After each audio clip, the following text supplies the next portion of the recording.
Jehovah, you are the most high. You are the most high. Shalom, peuple de Dieu. C'est encore moi, toujours moi, et encore, prophète Daniel Boukam, pour vous servir. J'espère que tu vas bien, parce que moi, je prie pour toi, afin que la grâce et la gloire de Dieu soient établies dans ta vie. Je prie pour toi, afin que la lumière soit toujours et perpétuellement dans ta vie et dans tout ce que tu fais. Le Seigneur Jésus-Christ est au contrôle et tu seras béni au travers de ce message. Alors, je t'invite à méditer. Nous allons parcourir les Saintes Écritures. Oui, parce que moi, je viens t'entretenir dans les Saintes Écritures.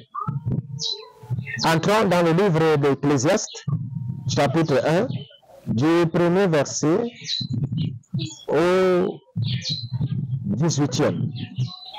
Ecclésiaste, chapitre 1, du premier verset au 18e. En voici la teneur.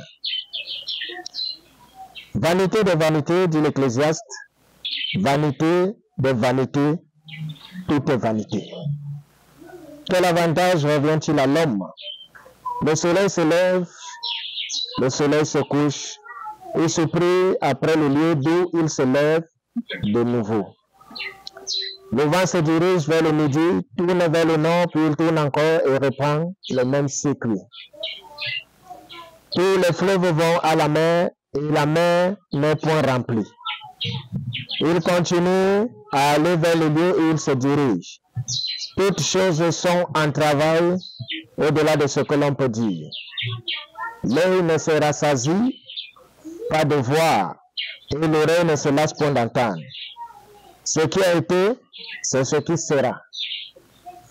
Ce qui s'est fait, c'est ce qui se fera. Il n'y a rien de nouveau sous le soleil.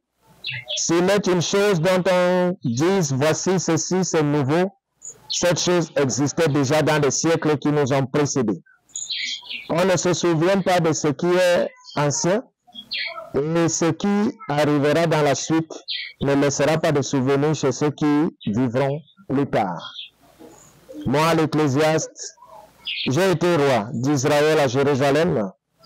J'ai appliqué mon cœur à rechercher, à sonder par la sagesse tout ce qui se fait sous les cieux. C'est là une occupation pénible à laquelle Dieu soumet le Fils de l'homme. J'ai vu tout ce qui se fait sous le soleil.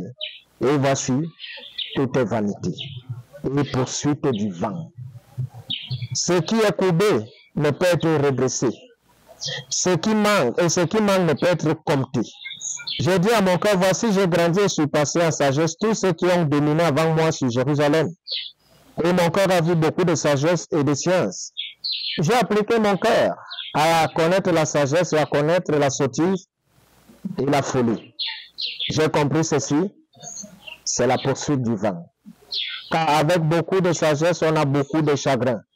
Et celui qui augmente sa science, augmente sa douleur. Amen. Vanité de vanité, toute vanité. Alors, mon frère et ma soeur, je viens m'adresser à toi. Pourquoi tu t'accroches? Pourquoi tu t'accroches donc au bien de ce monde? Pourquoi tu t'accroches au bien éphémère? Pourquoi tu t'accroches à ce qui ne t'apportera rien et qui ne t'apportera que douleur et peine, frustration et désolation? Accroche-toi à Jésus-Christ. C'est la seule chose qui ne soit vanité. Quand tu t'accroches à Jésus, tu n'es pas vanité.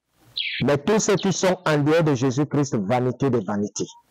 Vanité pourquoi? Parce que tu as beau posséder le monde entier, tu n'es pas le premier à posséder.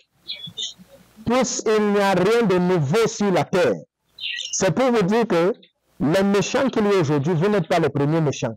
Il y a eu avant vous des plus, vous n'êtes même pas méchants. Il y a eu des tyrans. Vous n'êtes pas méchants, il y en a eu. Les riches qu'il y a aujourd'hui, vous n'êtes pas riches. Vous n'êtes rien. Il y a eu des gens qui ont eu des richesses. Voilà le roi Salomon. Un homme qui avait une richesse, une fortune inexprimable, un disciple. Donc, il était noyé dans la fortune. Mais c'est lui qui vient te dire, vanité de vanité, tout est vanité. Mais c'est toi qui es là, tu t'accroches au bien éphémère de ce monde. Alors que pendant que tes semblables meurent, Quand tu regardes ceux qui ont eu des moyens, ceux qui ont des fortunes, qui de partout dans le monde entier meurent. As-tu déjà vu, on a enterré une de ces personnes avec une voiture, une maison? Ça te sert encore à quoi? Une fois que le souffle de vie est pris, tu es fini, tu n'es plus rien. Aujourd'hui, on t'appelle monsieur. Aujourd'hui, on t'appelle son excellence, son éminence, votre honneur, et j'en passe. Mais dès que Dieu te retire le souffle de vie, c'est le cadavre, le corps. Ta maison qui reste fermée où personne ne peut entrer.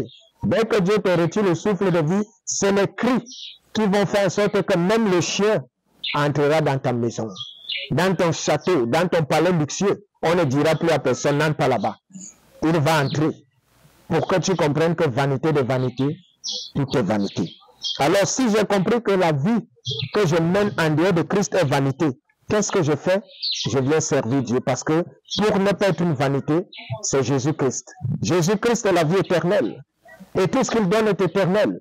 Mais toi, tu cours après des biens éphémères. Toi, tu cours après ce qui va encombrer ton âme. Qu'est-ce que tu peux bien faire? Qu'est-ce que tu peux garder en mémoire? Je te donne un exemple. Dans 100 ans, nous ne serons plus que des souvenirs tous. Ce que tu as bâti aujourd'hui, dans 100 ans, c'est des étrangers qui posséderont ça. Les sacrifices que tu es en train de faire pour t'encombrer des biens de ce monde, dans 100 ans, c'est des personnes qui n'ont rien travaillé qui mangeront ce fruit de ton Dieu là-bas. Ce n'est pas pour dire que tu ne dois pas travailler, mais c'est pour dire que ne t'accroche pas à ces choses-là. Tu dois savoir que toute chose est vanité. Dans 100 ans, tu ne seras que le reflet sur un tableau. On dira même que non, il fut. Mais le il fut là, qui se souviendra de toi? Personne. Mais on se souvient toujours des enfants de Dieu. Abraham est mort, ça fait combien de milliards d'années? Mais aujourd'hui, on parle d'Abraham. Abraham n'est pas qu'un souvenir, Abraham est un exemple. Pour te dire que les enfants de Dieu ne sont pas vanité. Pour les serviteurs de Dieu, les Moïse, les Joseph, les Jacob, j'en passe. Le Christ, alors, il est venu. Et on a dit qu'il est mort. Non, il est mort, il est ressuscité, l'éternel. Tous ceux qui sont enfants de Dieu sont éternels. Leur mémoire n'est pas et ne peut se perdre parce que quand tu sers Dieu, tu restes dans l'éternité. Et c'est pour cela qu'il te dit que lors du jugement dernier, c'est ceux qui sont en Christ qui ressusciteront premièrement. Tout enfant de Dieu ne connaît pas la mort parce qu'il connaît le sommeil, le repos pour le jugement dernier. Alors, pourquoi est-ce que je vais m'accrocher au bien de ce monde? La méchanceté dont tu fais montre aujourd'hui, c'est toi qui es là, tu as des moyens et tu piétines tout le monde. Tu penses que dans 100 ans, si tu pouvais voir, aujourd'hui tu as eu à t'asseoir, tu marches, la terre que tu marches aujourd'hui, tu ne sais pas que hier elle était occupée par certaines personnes. Là où tu es en train de dire c'est mon terrain, sache que des gens ont habité là avant toi et la terre les a engloutis et elle est restée vide et aride. C'est comme ça le cycle de la vie. Ne pense pas que ce que tu possèdes, tu es le premier à l'avoir. Ne pense pas que ce que tu fais, tu es le premier à le manifester. Longtemps avant toi, des gens l'ont fait déjà. Et ils sont morts sans rien. Ils n'ont rien emporté. Car le Seigneur, Dieu nous a dit, tu es poussière. De la poussière, tu retourneras. Et quand tu retournes dans la poussière, tu retournes avec quoi? Tu es venu avec quoi? Pour retourner avec quoi? Pourquoi donc tu t'accroches? Pourquoi donc une méchanceté gratuite? Pourquoi est-ce que tu veux posséder le monde à toi seul? Car Christ avait dit, à quoi sert-il un homme de gagner le monde entier s'il venait à perdre son âme? Tu es dans les tourments parce que tu veux avoir tout l'or du monde. Tu aimes la gloire, tu aimes les premières places, tu aimes le prestige, tu veux le pouvoir, tu veux toutes choses pour toi. À quoi cela te sert-il de gagner le monde entier, de perdre ton âme? Tu n'es pas le premier. Regarde tous ceux qui ont été avant toi. Quels sont-ils devenus? Lorsqu'ils sont morts, tu as vu qui être béni ou qui soit parti? Je n'ai jamais vu quelqu'un qui a sombré ou qui a vécu dans la méchanceté. Lorsqu'il doit décéder, il soit heureux. Mais par contre, j'ai toujours vu des gens, quand ils ont été, j'ai toujours vu des gens qui ont servi Dieu, quand ils ont été dans l'œuvre de Dieu, ils ne regrettent pas.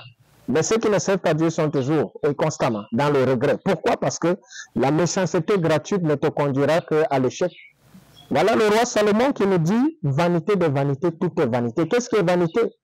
C'est tout ce à quoi tu t'accroches, à l'illusion. Tu t'accroches au bien éphémère, ça t'amènera où? Accroche-toi à Jésus-Christ, il t'apporte la sécurité. C'est lui parce qu'il est éternel. Tout ce que tu feras alors sera éternel. Alors je voudrais que tu saches une chose. Tu ne seras pas riche comme Salomon. Mais lui, il t'a dit, tout ça c'est de la vanité. C'est ce qu'il te dit avec exactitude.